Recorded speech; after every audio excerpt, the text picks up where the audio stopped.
Are you tired of feeling confused and overwhelmed every tax season? Staring at rental income forms and thinking, where do I even start? You're not alone. And if you get it wrong, it could cost you thousands or trigger an audit.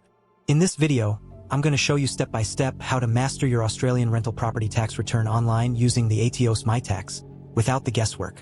By the end, you'll know exactly how to accurately record rental income and expenses, navigate depreciation and capital allowance deductions, calculate interest and fees correctly, avoid costly mistakes that the ATO watches closely. If you follow along, you'll finish your rental income section with confidence, save money, and take the stress out of tax time. Let's get into it. Chapter 1. The question of where you belong. Do you notice how your chest tightens when responsibility gets quiet and specific? Not loud danger, not drama, just a form, a login, a number waiting for you to tell the truth. This story isn't about tax. It's about order. Every year, you're asked to face a simple mirror. What did you earn? What did you spend?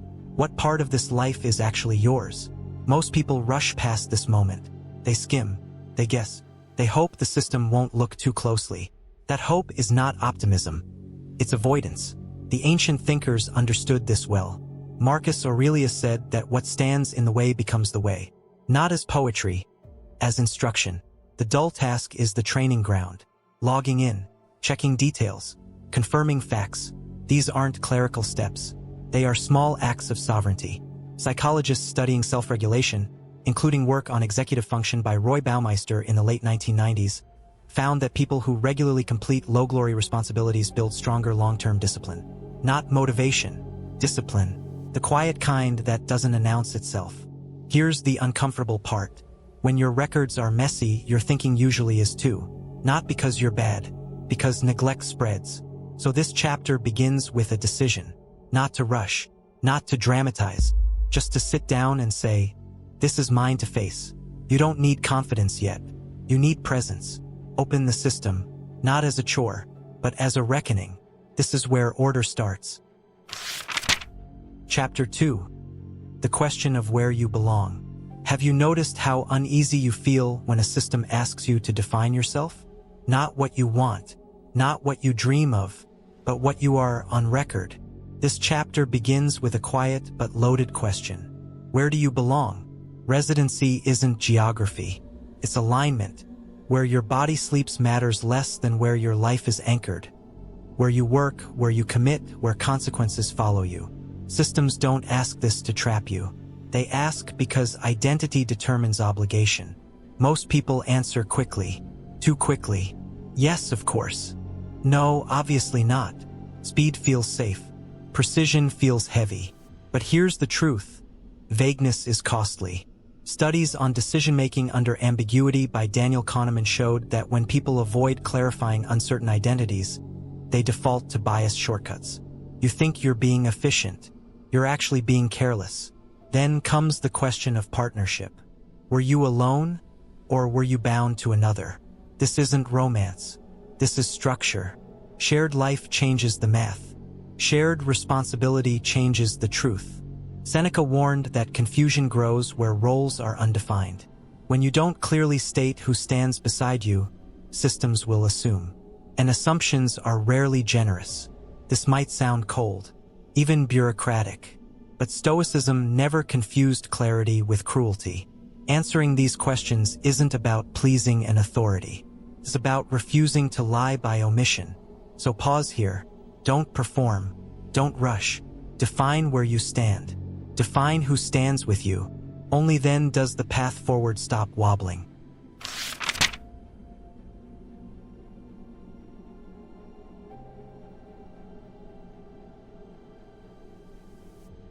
Chapter 3. The door marked income that you pretend not to see. Do you feel that slight resistance when you scroll down, knowing what's coming next? Not fear, more like reluctance. Income is never just money. It's proof of exchange. Time for value, risk for return. And rental income? That's delayed consequence. Decisions made months or years ago now speaking back to you. Here's where many people flinch. They tell themselves stories. It's small. It balances out. I'll fix it later. Later is where accuracy goes to die. Behavioral economists studying mental accounting, including Richard Thaler in the 1980s, found that people mentally separate income streams to reduce discomfort. Rent feels different from wages, so the mind treats it more loosely. That looseness costs clarity. This chapter is about choosing to open the right door. You scroll. You select the section that admits, yes, something came from property. Yes, I had a stake. Notice the language. Interest, ownership, loss. It doesn't flatter you. It measures you. And that's the point. Sun Tzu wrote that battles are won before they are fought, in preparation and positioning. This is that moment. You declare the terrain before the numbers move. You're not asked to justify yet, only to acknowledge. When you select the rental income section, you stop pretending that passive means invisible. Passive income is still accountable income. This isn't about punishment. It's about coherence. You can't master what you refuse to name. So name it. Open the door. Stand there calmly. The rest of the story depends on this admission. Chapter 4. Naming the property, claiming the weight. Have you ever noticed how naming something makes it harder to escape? A place without a name feels temporary. A thing unnamed feels optional. This chapter begins the moment you add the property. One at a time. No hiding behind totals. You choose a name, an address, a location in the real world. This isn't data entry. It's anchoring. Psychologists studying cognitive load, including work by George Miller in the 1950s, found that the mind handles complexity better when information is broken into clear, labeled units. One property, one story, one set of consequences. Here's where many people blur the edges. Dates get fuzzy. Availability gets close enough. And close enough is where integrity quietly leaks. The system asks when the property was genuinely available. That word matters. Not when you hoped. Not when you planned. When reality began. This is where self-deception usually whispers. It was basically ready. Someone could have rented it. But systems don't measure intention. They measure conditions. Nietzsche warned that humans are skilled at lying to themselves when pride is involved. Not out of malice, out of discomfort. Admitting idle time feels like failure, even when it's just part of the process. So you count weeks, not vibes. You calculate, not assume. This chapter is slow on purpose, because precision now prevents explanation later. You're not being watched. You're being recorded. And there's a difference. When you name the property and mark the time honestly, you accept the full weight of ownership. Not just the upside, the waiting, the gaps, the silence between tenants. This is what grown responsibility looks like. Chapter 5. The line that splits the truth. Do you feel the tension when a percentage asks you to be fair? Not generous, not strategic. Fair. Ownership sounds simple until it isn't. Because it forces a division of income, of cost, of responsibility. This chapter lives inside that number. If it's yours alone, say so. If it's shared, say how. People often smooth this over, especially with those closest to them. Partners, family. Trust replaces structure. That's where resentment quietly incubates. Research on joint financial decision-making by Erez and Gino in 2012 showed that unclear ownership roles increase conflict and reporting errors, even when intentions are good. Clarity doesn't harm trust. It preserves it. The system does something subtle here. It doesn't ask you to calculate everything twice. It asks you to state the truth once. Then it does the math for you. That automation isn't convenience. It's discipline built into design. A reminder that accuracy doesn't need heroics. It needs alignment. This is also where ego sneaks in. You want full credit, or less blame, but numbers don't negotiate. They reflect. Machiavelli observed that power weakens when responsibility is obscured. In small things as in states, when no one clearly owns a share, decay follows. So you choose the percentage. You watch the columns divide.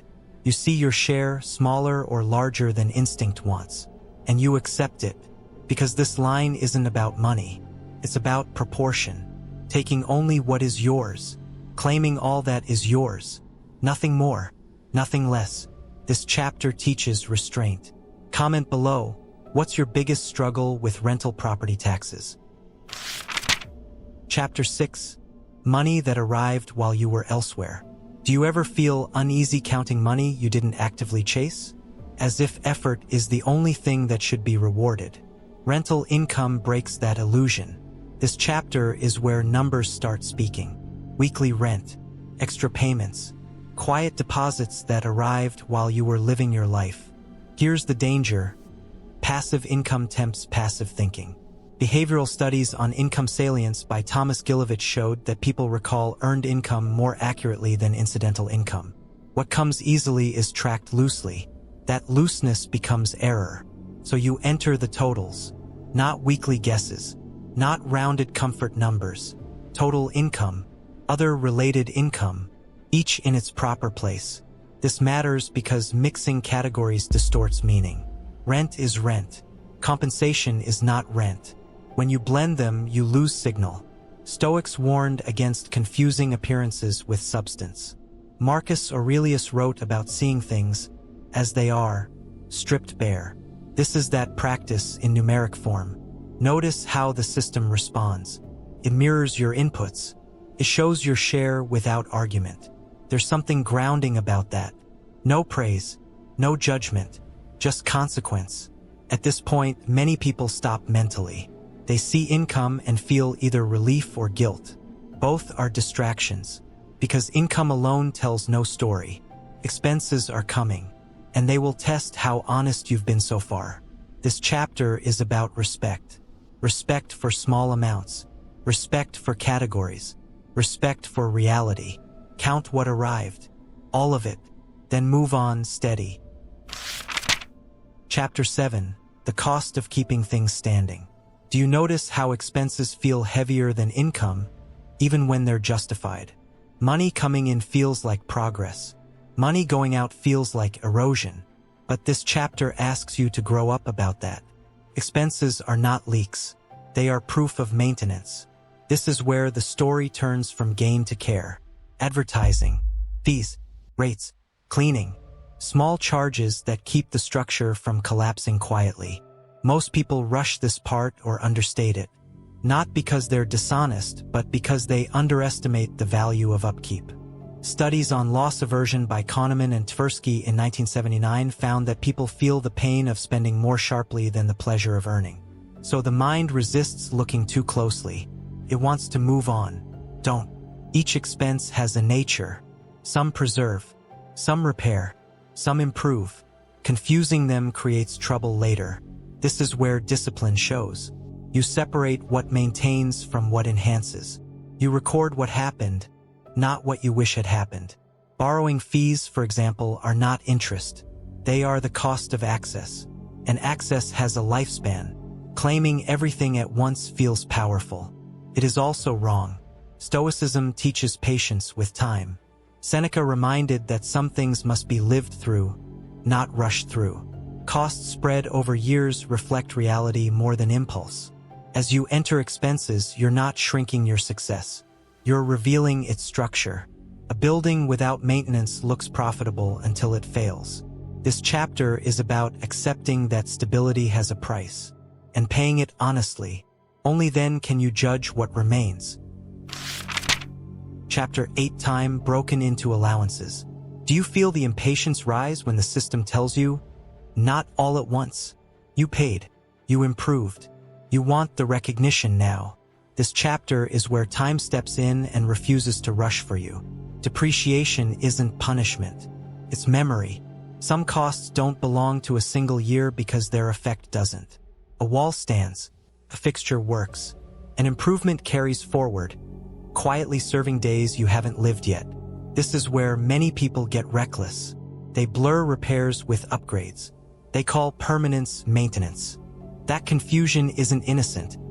It's expensive. Accounting psychology research on temporal discounting, including studies by George Ainsley in the 1970s, showed that humans overvalue immediate rewards and undervalue long-term accuracy. We want the full deduction now because the future feels abstract. But reality isn't abstract. It's patient. Structural improvements move slowly through time. Small percentages. Year after year. This feels unsatisfying until you see the wisdom in it. You're not rewarded for spending. You're rewarded for endurance. Using the tool forces restraint. You enter facts, not desires. Dates, costs, purpose. Then the system calculates without emotion. There's something stoic in that. Marcus Aurelius urged acceptance of the rhythm imposed by nature. Some things grow fast. Some erode slowly. Fighting that rhythm only creates distortion. This chapter teaches humility before time. You don't dominate it. You cooperate with it. Let the allowance be small. Let it repeat. Consistency outlasts intensity. Chapter 9. The interest that watches you closely. Do you feel a quiet alertness when the word interest appears? Not curiosity, caution. This chapter carries weight because it's where many people drift into error without noticing. Interest looks simple. It isn't. Interest is memory with a price. It remembers what the money was for. Here's the rule most people want to bend. You can only claim what truly served the rental purpose.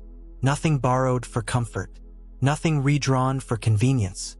This is where self-justification gets dangerous. Research on moral licensing by Merritt and Monin in 2010 showed that once people believe they've been mostly honest, they allow themselves small exceptions. Those exceptions are rarely small in consequence. Interest deductions are watched because they're often large. And where numbers are large, the mind works harder to excuse. Stoicism cuts through this cleanly. Epictetus warned that the quickest way to lose freedom is to rationalize what you already know is wrong. If a loan served multiple lives, its interest must be divided by truth, not preference. So you isolate the portion. You remove repayments. You ignore what feels claimable. Only the interest tied to genuine availability. Nothing else. This might sound strict. It is, but strictness here protects you later. You're not punished for precision. You're punished for creativity. Land tax, legal fees, agent costs, each has a place or it doesn't.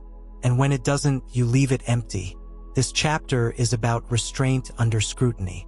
Doing less than you could, because you know what you should. That discipline compounds quietly. Chapter 10. The final sum and the mirror it holds.